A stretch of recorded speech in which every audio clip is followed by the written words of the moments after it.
저는 2년 반 동안 미국에 살면서 75개국 이상을 여행해 왔습니다. 그런데 일본에 돌아오자마자 한 가지 큰 의문이 생겼습니다. 왜 일본에는 이렇게 비만한 사람이 거의 없을까? 주위를 둘러보면 다른 나라들과는 전혀 다른 풍경이 펼쳐져 있습니다. 도대체 이 차이는 어디에서 오는 걸까요? 유전일까요? 음식일까요? 아니면 생활 방식일까요? 이번 영상에서는 일본에서는 특별히 노력하지 않아도 살이 잘 빠지는 이유를 하나씩 밝혀보도록 하겠습니다. 이제 시작하겠습니다. 첫 번째는 일본은 왜 덜 찔까입니다. 먼저 숫자부터 보겠습니다. 이 부분은 정말 충격적입니다. 제가 미국에 살았을 때 미국의 비만율이 약 40%라는 사실을 알게 되었습니다. 거리를 걸어보면 금방 체감할 수 있는 숫자이고 특히 소아 비만은 이미 큰 사회적 문제로 자리 잡고 있습니다. 반면 일본의 비만율은 약 4%에 불과합니다. 전 세계에서도 가장 낮은 수준이며 그 차이는 거의 10배에 달합니다. 하지만 여기서 중요한 점이 있습니다. 이 차이는 유전만으로는 절대 설명할 수 없다는 것입니다. 왜일까요? 미국에 이주한 일본인들은 체중이 늘어나는 경우가 많지만 일본에 이주한 미국인들은 자연스럽게 체중이 줄어든다고 말하는 경우가 매우 많습니다. 이 사실이 보여주는 결론은 명확합니다. 체형은 유전보다 환경의 영향을 훨씬 더 많이 받는다는 것입니다. 그렇다면 질문이 생깁니다. 어떤 환경이 살을 찌우고 어떤 환경이 살을 빠지게 만드는 걸까요? 식문화의 차이일까요? 일상의 생활 방식일까요? 혹은 각 나라의 시스템이 사람들의 행동을 어떻게 바꾸는 걸까요? 저는 두 나라에서 모두 살아본 경험을 바탕으로 비만을 만들기 쉬운 환경과 날씬함을 유지하기 쉬운 환경의 차이를 차근차근 살펴보려고 합니다. 제 개인적인 경험이지만 여러분에게 도움이 되면 좋겠습니다. 두 번째는 일본만의 먹는 법입니다. 일본의 식문화에는 우리가 무심코 먹어도 과식을 막아주는 보이지 않는 규칙이 자리 잡고 있습니다. 오늘은 그 중에서도 중요한 두 가지 개념을 소개해드리겠습니다. 첫 번째는 이치주산사이입니다. 이것은 일본의 전통적인 식사 구성으로 주식 한 가지와 국 한 가지, 그리고 작은 반찬 세 가지로 이루어져 있습니다. 이 방식은 자연스럽게 칼로리를 줄이면서도 여러 종류의 음식을 조금씩 다양하게 먹도록 유도합니다. 일본 사람들은 이 원칙을 특별히 의식하지 않아도 오랜 세월 동안 생활 속에서 실천해 왔습니다. 두 번째는 하라하치부라는 개념입니다. 배가 가득 찰 때까지 먹는 것이 아니라 약 80% 정도 찼을 때 멈추는 습관입니다. 이 단순한 원칙이 자연스럽게 섭취량을 줄이는 데 큰 역할을 합니다. 이제 미국과 비교해 보겠습니다. 미국에서는 배가 완전히 불러야 만족한다고 느끼는 경향이 강합니다. 음식의 양은 기본적으로 많고 접시는 산처럼 쌓여 나오며 고기와 탄수화물도 듬뿍 제공됩니다. 식사는 빠르게, 많이, 효율적으로 칼로리를 섭취하는 것이 당연하다는 문화가 자리 잡고 있습니다. 반대로 일본에서는 적은 양을 여러 가지로 나누어 두고 천천히 맛을 느끼며 먹는 방식을 중요하게 생각합니다. 이러한 사고방식의 차이가 일본인에게 비만이 작은 이유 중 하나입니다. 세 번째는 초가공 식품 왜 적을까입니다. 이제 두 나라의 음식 자체의 질에 대해 이야기해 보겠습니다. 이 부분만 보더라도 정말 큰 차이가 생깁니다. 먼저 미국에서는 가공식품을 피하기가 거의 불가능합니다. 시리얼, 냉동식품, 스낵 과자, 달콤한 음료들까지 많은 제품들이 매우 맛있고 당과 지방이 높아서 한번 먹기 시작하면 멈추기 어려운 구조로 만들어져 있습니다. 물론 일본에도 가공식품은 있습니다. 하지만 맛은 더 순하고 양도 훨씬 적습니다. 같은 단순한 햄버거라도 일본에서 먹는 것과 미국에서 먹는 것은 영양 구성부터 완전히 다릅니다. 그리고 또 하나 중요한 차이가 있습니다. 바로 학교 급식입니다. 일본의 학교 급식은 자격을 갖춘 영양사가 직접 메뉴를 설계합니다. 모든 식단은 칼로리, 염분, 영양 밸런스를 기준에 맞춰 관리됩니다. 제철 식재료를 사용하고 아이들이 건강한 식습관을 배우도록 식교육도 함께 이루어집니다. 어린 시절부터 무엇이 건강한 식사인지 자연스럽게 익히는 환경입니다. 하지만 미국의 시스템은 거의 정반대입니다.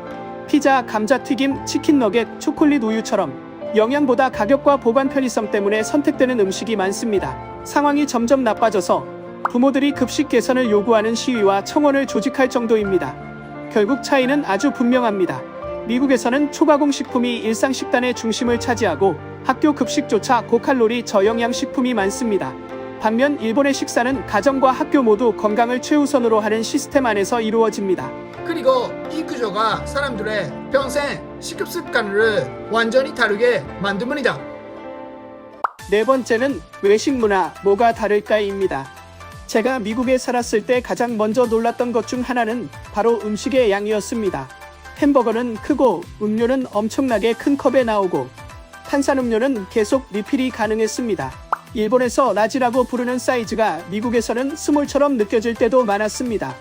하지만 일본으로 돌아온 후 저는 한 가지 중요한 점을 다시 깨달았습니다. 일본의 식당은 대부분 한 사람이 무리 없이 먹을 수 있는 양을 기본으로 제공합니다. 이것은 배를 꽉 채우기보다는 적당한 지점에서 멈추는 일본인의 식사 방식과 잘 맞습니다. 양이 적어 보일 수 있지만 과식을 막고 충분한 만족감을 주도록 구성되어 있습니다. 또한 일본은 음식 안전 규정이 매우 엄격하기 때문에 테이크아웃 문화가 미국보다 훨씬 제한적입니다. 남기는 것을 전제로 하지 않기 때문에 식당에서 과도하게 큰 양을 제공하는 경우가 거의 없습니다. 대신 그 자리에서 먹을 수 있는 적정량을 제공하는 것이 원칙입니다.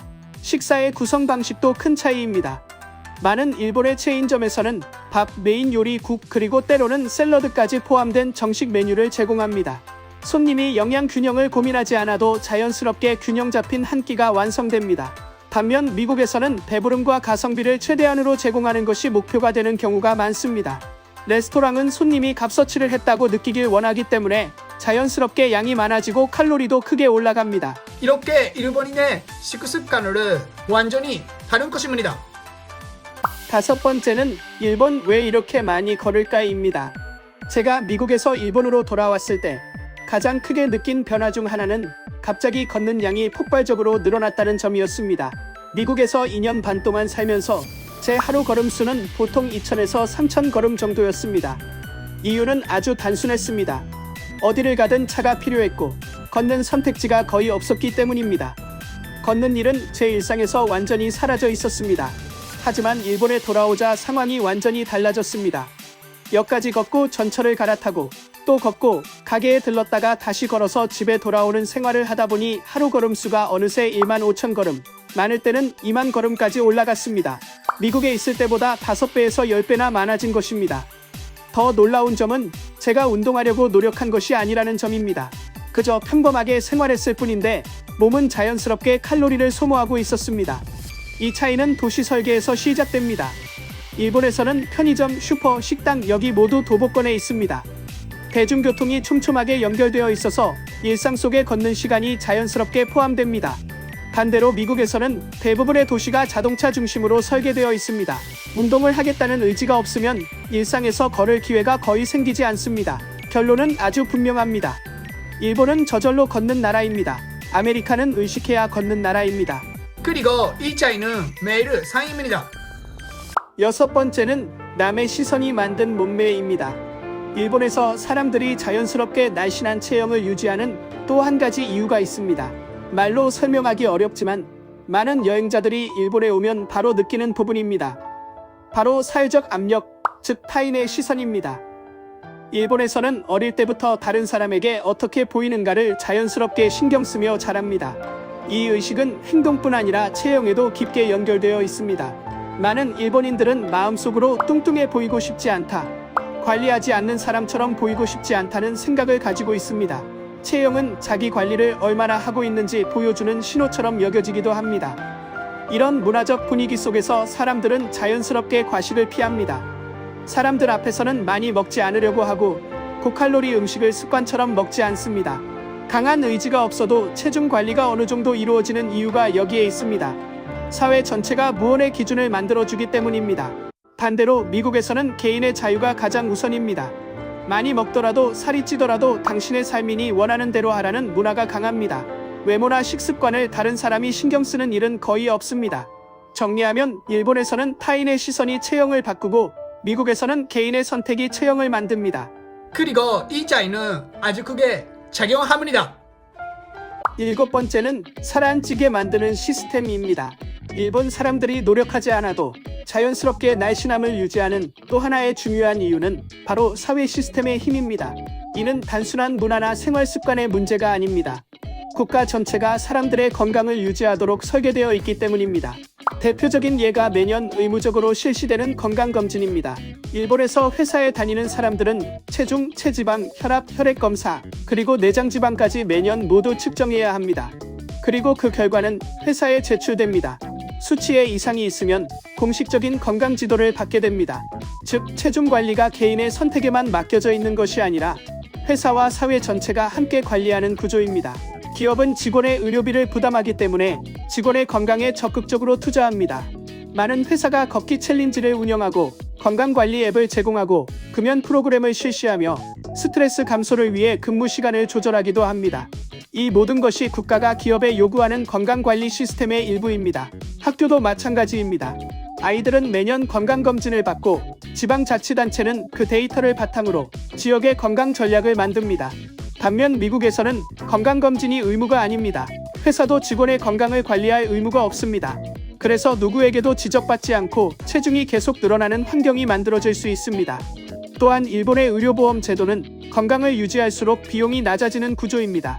생활습관병이 생기면 보험료가 올라가기 때문에 개인에게도 건강관리가 경제적인 이득이 됩니다. 결국 일본은 국가, 기업, 학교, 개인까지 사회 전층위가 한 방향으로 움직입니다.